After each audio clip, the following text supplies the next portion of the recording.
நேற்று தென்கிழக்கு வங்கக்கடல் பகுதியில் நிலவி வந்த காற்றழுத்த தாழ்வு பகுதி வலுப்பெற்று இன்று ஆழ்ந்த காற்றழுத்த தாழ்வு பகுதியாக தென்மேற்கு வங்கக்கடல் மற்றும் அதனை ஒட்டியுள்ள தென்கிழக்கு வங்கக்கடல் பகுதியில் நிலவுகிறது. இது தொடர்ந்து அடுத்து வரும் 24 மணி நேரத்தில் மேற்கு வடமேற்கு திசையில் நகர்ந்து இலங்கை தமிழ் கடற்கரை பகுதியை நோக்கி நகரக்கூடும். இதன் காரணமாக அடுத்து வரும் 4 தினங்களுக்கு தமிழகம், புதுவை, காரைக்கால் பகுதிகளில் அநேக இடங்களில் லேசானது முதல் மிதமான மழை பெய்யக்கூடும்.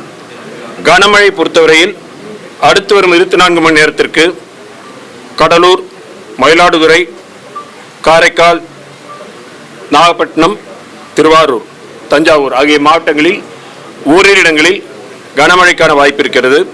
நாளை டெல்டா மாவட்டங்கள், கடலூர், காரைக்கால் ஆகிய மாவட்டங்களில் ஓரிரு இடங்களில் கன முதல் மிக கனமழையும், திருவள்ளூர், சென்னை, காஞ்சிபுரம், செங்கல்பட்டு, விழுப்புரம், கள்ளக்குறிச்சி, அரியலூர், சிவகங்கை, ராமநாதபுரம் ஆகிய மாவட்டங்களில் ஓரிரு இடங்களில் கனமழைக்கான வாய்ப்பு இருக்கிறது. 12ஆம் தேதி திருச்சிராப்பள்ளி, தஞ்சாவூர், புதுக்கோட்டை, சிவகங்கை ஆகிய மாவட்டங்களில் ஓரிரு இடங்களில் கன முதல் மிக கனமழையும், திருவள்ளூர் தொடங்கி நாகப்பட்டினம் வரையிலான வடகடலோர மாவட்டங்களில், மேலும் நீலகிரி, கோவை, திருப்பூர், திண்டுக்கல், மதுரை ஆகிய மாவட்டங்களில் ஓரிரு இடங்களில் கனமழைக்கும் வாய்ப்பு இருக்கிறது. 13ஆம் தேதி தென் தமிழக மாவட்டங்கள் மற்றும் மேற்கு மலை தொடர்ச்சி ஒட்டியுள்ள மாவட்டங்களில் ஓரிரு இடங்களில் கனமழைக்கான வாய்ப்பு உள்ளது. மீனவர்களுக்கான எச்சரிக்கையை பொறுத்தவரையில் குமரிக்கடல், மன்னார் வளைகுடா, தமிழக கடற்கரை பகுதிகள், தென்மேற்கு வங்கக்கடல் மற்றும் தென்கிழக்கு வங்கக்கடல் பகுதிகளில் சூறைக்காற்றானது மணிக்கு 35 முதல் 45 கிலோமீட்டர் வேகத்தில், அவ்வப்பொழுது 50-50 கிலோமீட்டர் வேகத்தில் 13ஆம் தேதி வரை வீசக்கூடும் என்பதால் மீனவர்கள் இந்த பகுதிகளுக்கு செல்ல வேண்டாம் என்று அறிவுறுத்தப்படுகிறார்கள்.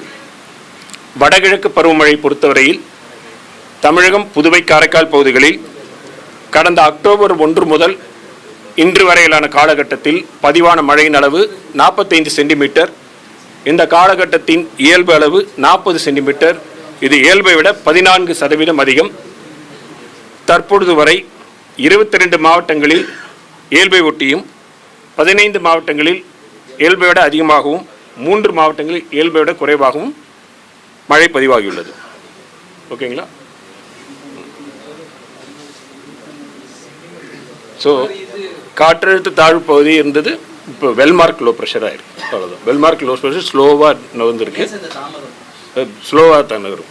மெதுவாக இருக்கக்கூடிய சூழ்நிலை தான் இருக்குது. இப்பொழுது நிலையில் மெதுவாக தான் நிகழ்ந்து இருக்குது. தற்பொழுது நிலையில் இல்லை. இல்லை. ஆழ்ந்த காற்றழுத்த தாழ்வு பகுதி வெல்மார்க் லோ ப்ரெஷர் அப்புறம் தான் டிப்ரெஷன், அப்புறம் தான் டீப் டிப்ரெஷன். அதுக்கு நிறைய புயலுக்கெல்லாம் 4-5 ஸ்டேஜ் மேலே இருக்குது. இன்னும் இது வெறும் லோ ப்ரெஷர் தானே. லோ ப்ரெஷருக்கு வெல்மார்க் லோ ப்ரெஷர் தான் இருக்குது. அவ்வளோதான். மழை தான், வேற ஒரு பெரிய இதெல்லாம் ஒன்றும் கிடையாது.